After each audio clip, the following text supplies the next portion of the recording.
بسم اللہ الرحمن الرحیم۔ ٹیل پوائنٹ کے ناظرین السلام علیکم۔ اپنی سابقہ 2 ویڈیوز میں ہم نے قدیم فلسفیوں، تہذیبوں، مختلف مذاہب اور سائنسدانوں کے خواب کے متعلق نظریات اور دوران نیند دماغ کی سرگرمیوں کے بارے میں جانا تھا۔ آج کی ویڈیو میں ہم جانیں گے کہ دوران خواب علم اور ہنر کیسے سیکھ سکتے ہیں، جو کہ ہمارے اسلاف کا مجرب نسخہ تھا۔ روحانی علوم کے ماہرین کے مطابق شعوری حواس یعنی حواس خمسہ والا دماغ انسان کو مادی دنیا میں قید رکھتا ہے، اور لاشعوری حواس کا دماغ انسان کو لامحدود غیب کی دنیا سے متعارف کرواتا ہے۔ ماضی کا جائزہ لیں تو محسوس ہوتا ہے کہ ہمارے اسلاف نیند اور اس کے دوران تعلیم کے نظریے کو عملی طور پر اپنائے ہوئے تھے۔ آج بھی کئی گھرانوں میں دادی اماں یا نانی اماں سوتے وقت بچوں کو انبیاء کرام اور اولیاء کرام کے واقعات سناتے ہیں۔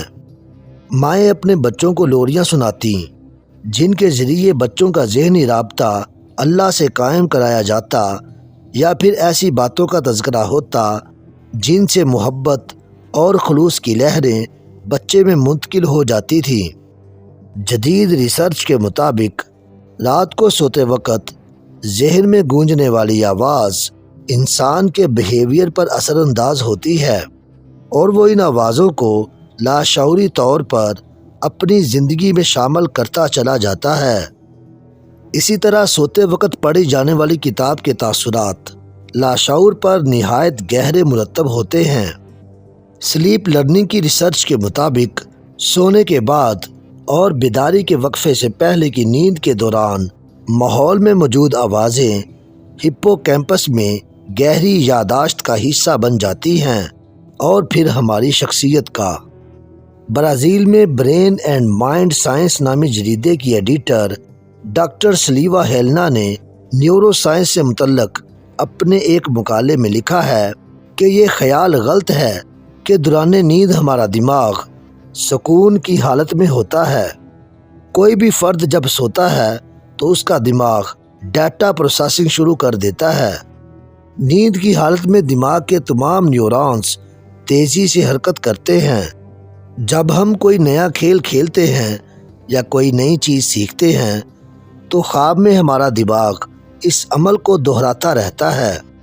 اس طرح ہماری سیکھنے کی صلاحیت میں اضافہ ہو جاتا ہے۔ سیکھنے کا عمل بیداری میں ہو یا خواب میں، دونوں صورتوں میں یہ لہریں دماغ پر اپنے اثرات مرتب کرتی رہتی ہیں۔ سلیپ لرننگ یعنی دوران خواب تعلیم کے طریقہ کار میں نیند کی مختلف حالتوں کا خصوصی دھیان رکھا جاتا ہے۔ ماہرین خواب کے مطابق نیند کی ہر حالت اپنی جگہ اہمیت کی حامل ہے۔ دوران نیند دماغ پر اثر انداز ہونے والی لہروں کی پیدائش کے لیے ایک انسٹرومنٹ EEG یعنی الیکٹرو انسیفلوگراف استعمال ہوتا ہے۔ دوران نیند سیکھنے کے عمل یا نیند کی حالتوں کا تعین کیا جاتا ہے کہ طالب علم نے دوران نیند سیکھنے کا عمل نیند کے کس درجے میں انجام دیا۔ دماغ میں چلنے والے برقی کرنٹ، جنہیں دماغی لہریں بھی کہا جاتا ہے، ان کو 4 گروپس میں تقسیم کیا گیا ہے: بیٹا لہریں، الفا لہریں، تھیٹا لہریں اور ڈیلٹا لہریں۔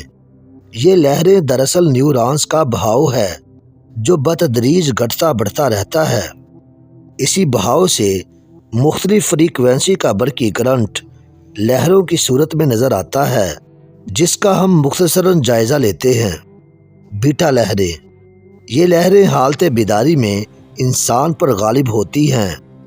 الفا لہریں، ذہن کی پرسکون حالت میں یہ لہریں پیدا ہوتی ہیں۔ جب فرد نیند بیداری کی حالت میں ہوتا ہے، بستر پر لیٹنے کے بعد نیند کا ابتدائی درجہ ہپنوگوجک سٹیج یعنی نیند پیدا کرنے والا مرحلہ کہلاتا ہے۔ اس سٹیج میں دماغ الفا لہریں تخلیق کرتا ہے۔ دراصل یہ لہریں لاشعور کی طرف لے جانے والے رستے کا دروازہ ہیں۔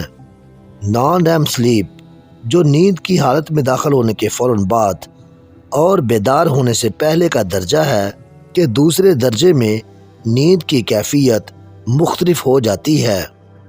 یہ ہپوگونک سٹیج سے نسبتاً گہری نیند ہے اور اکثر لوگ نیند کے اس درجے سے ہی جاگ جاتے ہیں۔ تھیٹا لہریں۔ یہ لہریں گہری نیند کی حالت میں دماغ میں چلنا شروع ہو جاتی ہیں۔ جب جسم و اعصاب کی حرکت ڈھیلی پڑ جاتی ہے تو دماغ میں حافظے کی صلاحیت بڑھ جاتی ہے۔ یوں سیکھنے کا عمل نہایت تیز رفتاری کے ساتھ انجام پاتا ہے۔ ماہرین نے تھیٹا لہروں کی موجودگی میں سلیپ لرننگ سے فائدہ اٹھا کر غیر مادری زبان سیکھنے کے عمل کو آسان بنانے کی کوشش کی ہے۔ اس کوشش کے کافی مثبت نتائج حاصل ہوئے ہیں۔ ڈیلٹا لہریں۔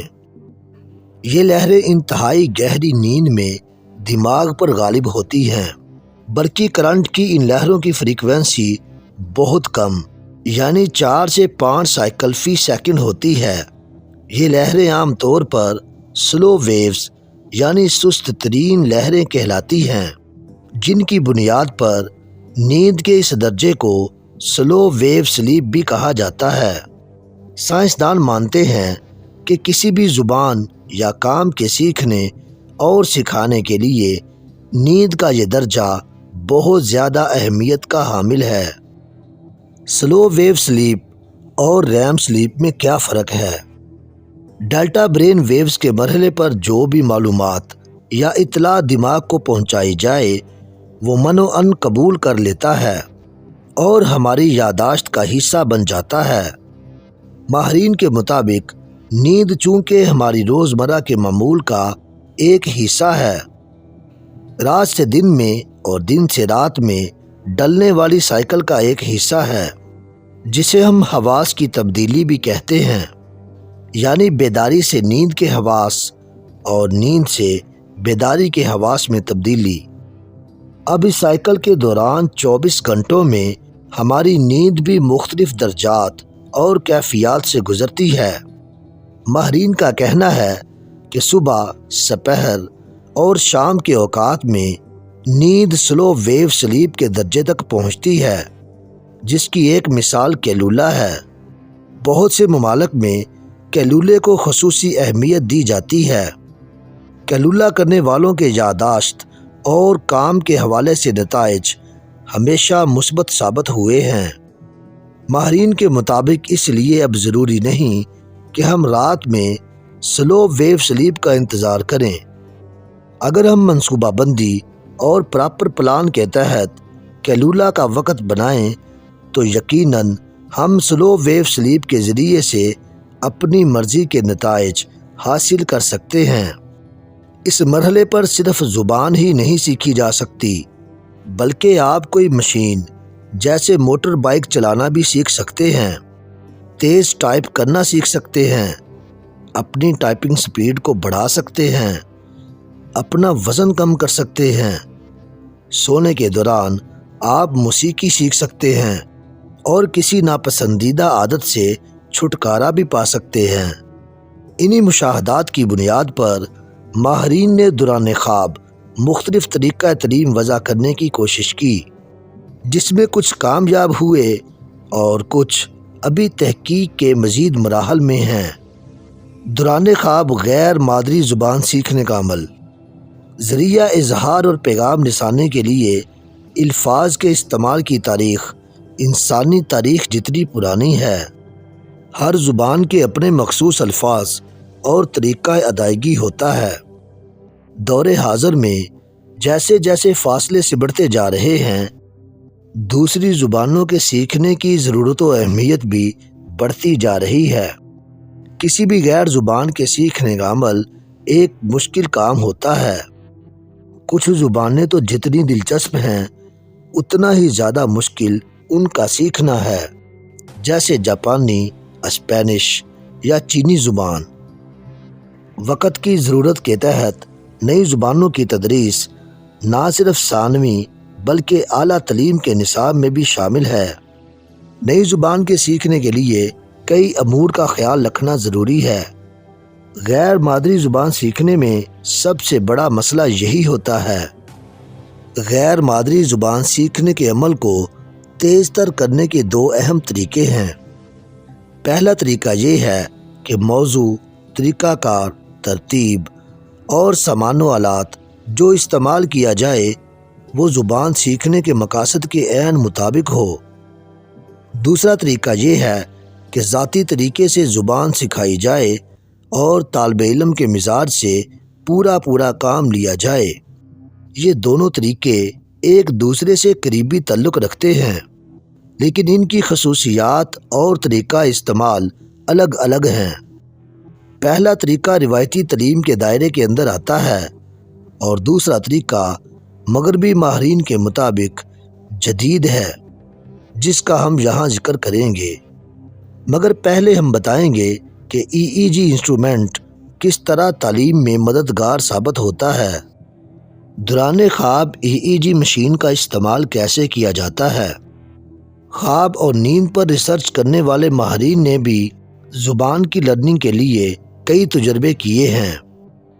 خواب کے ذریعے تعلیم یعنی سلیپ لرننگ کو نیند کے مختلف درجات پر منطبق کیا گیا ہے۔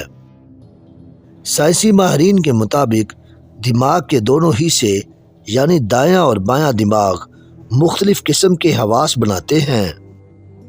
دائیں دماغ کا تعلق لاشعوری حواس سے اور بائیں دماغ کا تعلق شعوری حواس سے ہے۔ دایاں دماغ وجدانی دماغ ہے اور بایاں دماغ منطقی اور تنقیدی دماغ ہے۔ دائیں دماغ میں لامحدود علم ہے اور بائیں دماغ میں محدود علم کا ذخیرہ ہے۔ فریڈرک جے ایونز، لارنس اے گسٹانن، ڈولنس این اوکونیل، مارٹن ٹیور نے رونلڈ ای شور نامی افراد یونیورسٹی آف پنسلوانیا فلاڈلفیا کے شعبہ تجرباتی نفسیات کے ریسرچرز ہیں۔ ان کی ریسرچ کے مطابق طالب علم 2 یا 3 راتوں میں دی گئی ہدایات کے مطابق سیکھنا شروع کر دیتا ہے اور 5 ماہ تک یہ سلسلہ جاری رہتا ہے۔ EEG مشین سے نیند کی حالت کو ایک مقررہ معیار پر رکھا گیا جو ایک معیاری طریقہ کار ہے۔ اس میں ٹائپ R8 چینل ڈائنوگراف کے ذریعے یہ پتہ چلتا ہے کہ اب نیند اپنی پہلی سٹیج کی طرف جا رہی ہے۔ اس دوران ہدایات دہرائی جاتی ہیں۔ یکساں اور ایک جیسی دھیمی آوازوں کو ذہن میں داخل کیا جاتا ہے۔ اس دوران کوئی تجویز یا کوئی ہدایتی اشارہ نہیں دیا جاتا۔ اگر سکھانے والا ان آوازوں کو اس طرح محسوس کروائے کہ الفا لہروں کی موجودگی میں اس کے ذہن میں کوئی واضح علامت بن جائے تو یہ ایک اہم کامیابی ہے۔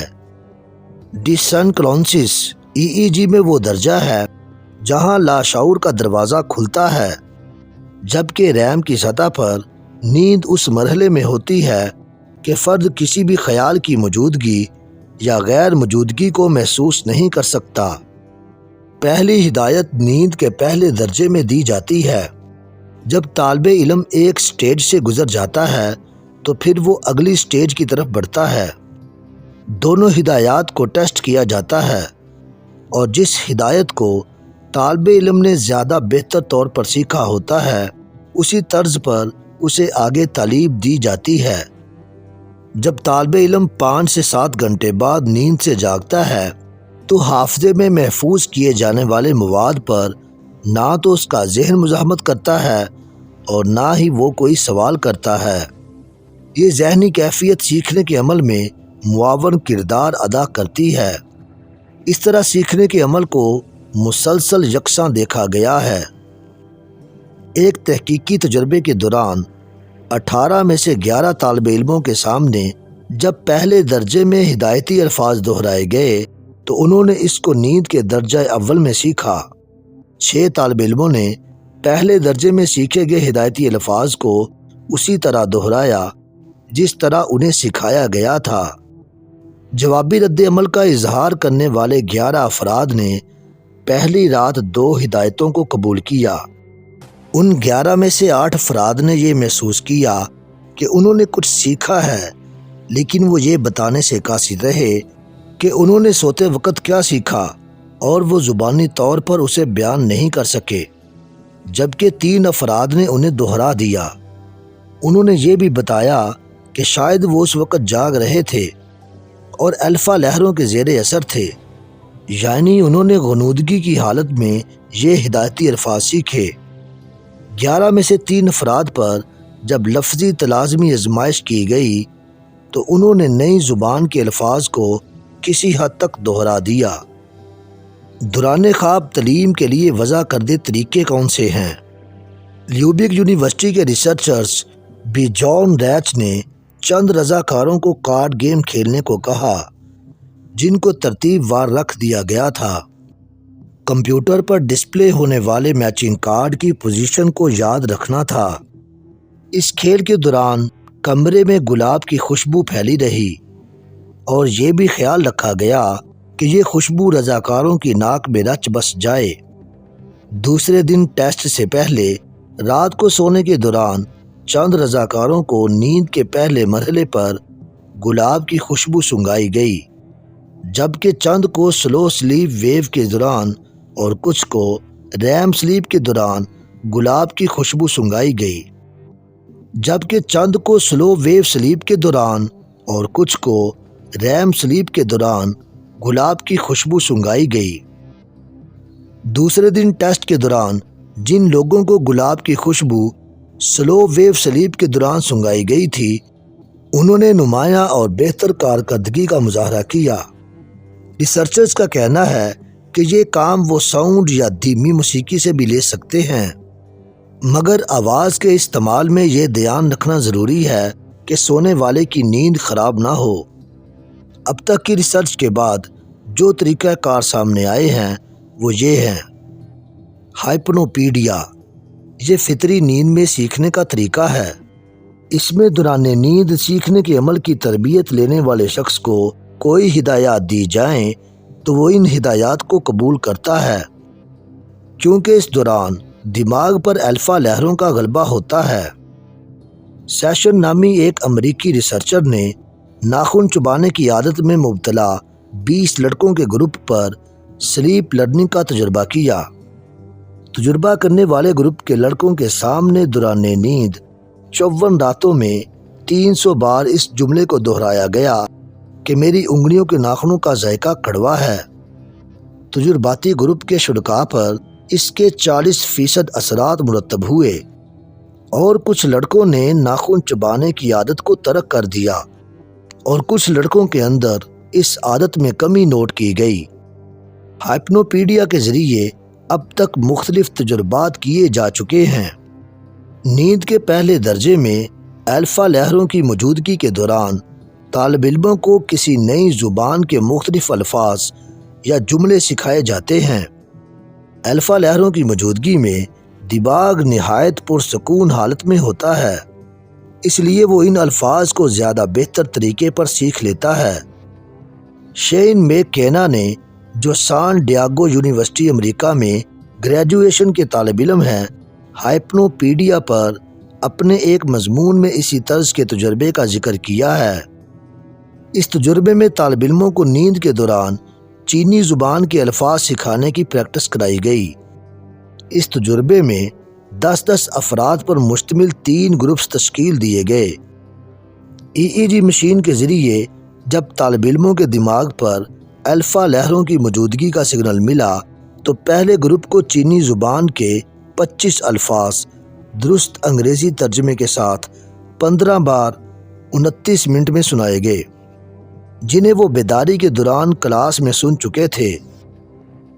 دوسرے گروپ کو بھی چینی زبان سکھانے کے لیے یہی طریقہ کار اختیار کیا گیا، لیکن ان الفاظ کے انگریزی ترجمے میں رد و بدل کر دیا گیا اور تیسرے گروپ کو صرف میوزک سنایا گیا۔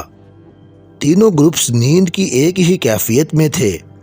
بیدار ہونے کے بعد گروپس کے شرکاء سے پہلے روز کا سبق دہرانے کے لیے کہا گیا تو پہلے گروپ نے چینی زبان کے وہی الفاظ دہرا دیے جو نیند کی کیفیت میں انہیں سنائے گئے تھے، جبکہ دوسرے گروپ کو چونکہ انگریزی زبان میں معنی کچھ تبدیلی کے ساتھ سنائے گئے تھے، اس لیے وہ مکمل طور پر ان الفاظ کو نہیں دہرا سکے جس طرح پہلے گروپ کے افراد نے انہیں یاد رکھا تھا۔ تیسرے گروپ کو دوران خواب صرف میوزک سنایا گیا تھا، اس لیے اس گروپ نے کسی نئے لفظ کو نہیں سیکھا اور وہ کوئی بھی نیا لفظ نہیں دہرا سکے۔ ردموپیڈیا میں پہلے ایک خاص ردم یا ہلکے سروں کی آواز کے ذریعے طلباء کو پرسکون کیا جاتا ہے، پھر ان کو الیکٹرو ہائپنوسس انسٹرومنٹ کے ذریعے غیر مادری زبان میں معلومات دی جاتی ہیں۔ سیکھنے والا ان معلومات کو دہراتا ہے۔ روشنی اور آواز کے اثرات طالب علم کے ذہن کو لاشعور کی جانب راغب کر کے معلومات کے ذخیرے کو ذہن میں سٹور کر دیتے ہیں۔ یہ انسٹرومنٹ نظام اعصاب پر یکساں اور وقفوں سے اثر کرتا ہے۔ اس کے بعد دوبارہ طالب علم تک معلومات پہنچائی جاتی ہیں۔ نئی معلومات کی تدریس میں ضروری ہے کہ ذہن میں ایک ہی سرگرمی جاری رہے اور وہ دوسری کسی سرگرمی کی طرف متوجہ نہ ہو۔ اس قسم کے ذہنی عمل کے لیے روشنی کی تکرار اور آواز کی لہروں کی تبدیلی سے گہرائی اور شدت پیدا کی جا سکتی ہے۔ اس طریقہ کار میں مختلف آلات کی مدد سے مصنوعی طور پر الفا لہروں کو دماغ پر طاری کیا جاتا ہے۔ ریلیکسوپیڈیا مکمل آرام و سکون کی حالت میں سیکھنے کے عمل کو ریلیکسوپیڈیا کہا جاتا ہے۔ روس میں غیر مادری زبان سیکھنے کے لیے اس سے کافی فائدے حاصل کیے گئے ہیں۔ ذہنی اور جسمانی سکون کی حالت میں طالب علم دی گئی ہدایات کو جلد قبول کر لیتا ہے۔ تجربات اور مشاہدات سے یہ بات ثابت ہو چکی ہے کہ سیکھنے کا عمل حالت سکون میں زیادہ بہتر طور پر انجام دیا جا سکتا ہے بنسبت ذہنی انتشار کی حالت میں۔ اس طریقہ کار کے تحت طلباء میں جسمانی اور ذہنی سکون کی وہ کیفیت پیدا ہو جاتی ہے جس میں سبق کی معلومات کے علاوہ ماحول کے شعوری اثرات کم ہو جاتے ہیں، ذہن بیرونی مداخلت کے عمل سے آزاد ہو جاتا ہے اور ساری توجہ نقطہ تعلیم پر مرتکز ہو جاتی ہے۔ سجیسٹوپیڈیا یہ طریقہ گزشتہ چند برسوں سے وسیع پیمانے پر استعمال ہو رہا ہے۔ اسے تعلیم بذریعہ سجیسٹوپیڈیا کہا جاتا ہے۔ دوران نیند جب تھیٹا لہریں دماغ میں سرگرم ہوتی ہیں تو اس دوران ذہن کو مختلف ہدایات دی جاتی ہیں۔ اس طریقے میں پہلے اس بات کا مشاہدہ کیا جاتا ہے کہ فرد کی دلچسپی کن چیزوں کی طرف ہے اور وہ کون کون سی چیزوں کو جلدی حافظے میں محفوظ کر سکتا ہے۔ حاصل ہونے والے نتائج کی روشنی میں غیر مادری زبان کے الفاظ سکھائے جاتے ہیں۔ ہائپنوپیڈیا اور میڈیا کا آپس میں کیا تعلق ہے؟ میڈیا ایک پیغام ہے جسے آواز یا تصویر کے ذریعے عام کیا جاتا ہے۔ میگزین، اخبارات، ریڈیو اور ٹیلی ویژن کے ذریعے ہر شخص مختلف پیغامات روزانہ دیکھتا اور وصول کرتا ہے۔ میڈیا کا مطلب یہ ہے کہ ایک لفظ یا خیال کی تکرار بار بار کی جاتی رہے۔ بلغاریہ کے سائنسدان لوزانوف کا کہنا ہے کہ ہائپنوپیڈیا اور میڈیا کا آپس میں نہایت قریبی تعلق ہے۔ میڈیا دراصل ہائپنوپیڈیا ہی کی ایک قسم ہے، کیونکہ میڈیا دیکھنے والوں کو ایک پیغام تصویر کے ساتھ دیتا ہے۔ ہائپنوپیڈیا بھی اپنے دیکھنے والوں کو پیغام دیتا ہے، لیکن اس کا عکس ذہن کی سکرین پر لاشعوری طور پر بنتا ہے۔ یہ دونوں چیزیں ایک ہی ہیں، فرق صرف یہ ہے کہ میڈیا کے اثرات کو فرد شعوری طور پر قبول کرتا ہے اور ہائپنوپیڈیا کے اثرات کو لاشعوری طور پر۔ اور یہ کہا جا سکتا ہے کہ ہائپنوپیڈیا کے اثرات فرد کے لیے زیادہ سود مند اور دورس نتائج کے حامل ہوتے ہیں۔ دوران نیند سیکھنے کے متعلق ڈاکٹر جے ایم سیگل نے اہم معلومات دی ہیں۔ ان کا تعلق department of psychiatry, school of medicine سے ہے۔ وہ کیلیفورنیا یونیورسٹی میں نیورو بائیولوجی کے ریسرچر بھی ہیں۔ انہوں نے اپنے ایک مضمون نوعی ارتقائی ڈیٹا کا ریم نیند کے دوران کردار میں لکھا ہے کہ نوعی ارتقائی ڈیٹا سے یہ بات پایہ ثبوت کو پہنچ چکی ہے کہ ریم سلیپ ذہنی مواد کو یاد رکھنے اور نئی چیزوں کو سیکھنے کے لیے کی رول کی حیثیت رکھتا ہے۔ روس میں بھی تعلیم بوقت استراحت خاصا مقبول ہے، یعنی خواب کے ذریعے ذہنی اور جسمانی استراحت کی حالت پیدا کی جاتی ہے۔ مشاہدات اور تجربات ثابت کرتے ہیں کہ عام حالات کے مقابلے میں حالت سکون میں یاد کرنا زیادہ آسان ہوتا ہے۔ تعلیم دوران خواب کو تدریس کا الگ طریقہ نہیں سمجھا جاتا، بلکہ اسے عام تدریسی عمل کا ایک مفید حصہ سمجھا جاتا ہے۔ یہ طریقہ طالب علموں میں غیر مادری زبان سیکھنے کے عمل کو تیز کرتا ہے۔ اس طرح بہت سا وقت بچ جاتا ہے۔ سائنٹیفک ریسرچ انسٹی ٹیوٹ آف سجسٹولوجی کے ڈائریکٹر اور بلغاریہ کے سائنسدان جارجی لوزانوف کا کہنا ہے کہ تیز رفتار طریقہ تدریس سے مراد خواب کی مختلف اقسام کا استعمال ہے، جس سے سیکھنے کے عمل میں شدت و گہرائی پیدا کی جاتی ہے۔ انہوں نے بتایا کہ لینگویج کی ایک کلاس کے دوران طلبہ اوسط 50 سے 60 الفاظ سیکھتے ہیں۔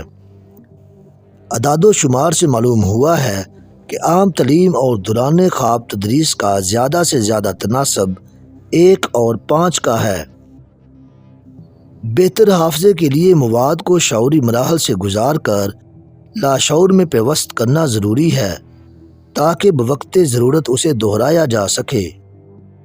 جارجیا کے پروفیسر بی آئی خاچا پوریدزے نے لاشعوری طور پر حافظے میں معلومات پہنچانے کا ایک خاص طریقہ وضع کیا ہے، جس میں پروجیکٹر کے لینس کے سامنے ایک خاص قسم کی ڈسک لگائی جاتی ہے جس میں ایک شگاف ہوتا ہے، پھر اسے فی منٹ 70 سے 90 چکروں کے حساب سے گھما کر پڑھائے جانے والے الفاظ کو سکرین پر دکھایا جاتا ہے۔ طلبہ ان الفاظ سے پہلے ہی واقف ہوتے ہیں اور ان کے معنی سمجھتے ہیں، کیونکہ یہ الفاظ انہیں عام طریقے سے اسکرین پر دکھائے جا چکے ہوتے ہیں اور استاد نے بلند آواز سے انہیں پڑھایا بھی ہوتا ہے۔ طلبہ استاد کے ساتھ ان الفاظ کو ان کے معنی کے ساتھ 2 مرتبہ دہراتے ہیں۔ استاد ہر لفظ کے بارے میں خاص نکات بھی بتاتا جاتا ہے۔ اس فہرست میں 30 الفاظ ہوتے ہیں۔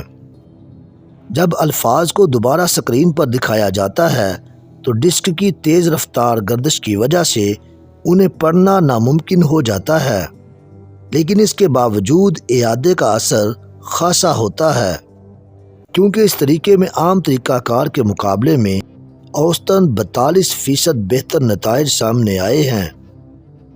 تعلیم بذریعہ خواب کا کورس اپنی جگہ ایک مکمل کورس بھی ہو سکتا ہے اور کسی زبان کی تدریس کا کوئی خاص مرحلہ بھی ہو سکتا ہے۔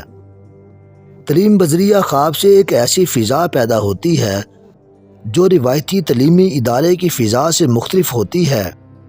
طالب علم کے حافظے کے اس حصے کو جو اس نے پہلے کبھی استعمال نہیں کیا بروئے کار لایا جاتا ہے اور اس کے ذہن اور احساسات کو بالکل کھلا چھوڑ دیا جاتا ہے۔ یوں اس کے اندر خوف اور پریشانی باقی نہیں رہتی اور وہ اپنی رضا و رغبت سے آمادہ ہو کر فطری طریقے سے پوری طرح سے محو ہو کر کلمات اور الفاظ کی مشق کرنے لگ جاتا ہے۔ بیداری میں وہ نئے کلمات کو ایسی روانی سے استعمال کرتا ہے جیسا کہ وہ پہلے سے ان سے واقف ہو۔ انگلینڈ میں تعلیم بذریعہ خواب ایسوسی ایشن 1962 میں قائم کی گئی تھی۔